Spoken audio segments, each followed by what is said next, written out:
আপনি কি খেয়াল করেছেন সোনার দাম দিন দিন রেকর্ড ভাঙছে?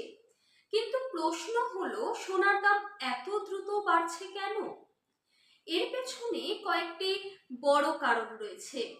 আর প্রথম কারণ হলো, বিশ্বের অনেক দেশ তাদের সেন্ট্রাল ব্যাংকে প্রচুর পরিমাণে সোনা রিজার্ভ করে রাখে। কারণ অর্থনৈতিক সংকট হলে সোনাকেই সব থেকে নিরাপদ সম্পদ মনে করা হয়। দ্বিতীয় কারণ, যখন মুদ্রাস্ফীতি বাড়ে তখন টাকার মূল্য কমে যায়, তাই মানুষ টাকা না রেখে তা দিয়ে সোনা কিনতে শুরু করে। তৃতীয় কারণ, বিশ্বে যখন যুদ্ধ, রাজনৈতিক অস্থিরতা বা অর্থনৈতিক অনিশ্চয়তা বাড়ে, তখন বিনিয়োগকারীরা শেয়ার মার্কেট থেকে টাকা সরিয়ে সেটিকে সোনায় বিনিয়োগ করে। আর এই সব কারণের জন্যই আজ সোনার দাম প্রতিদিন নতুন নতুন রেকর্ড তৈরি করছে।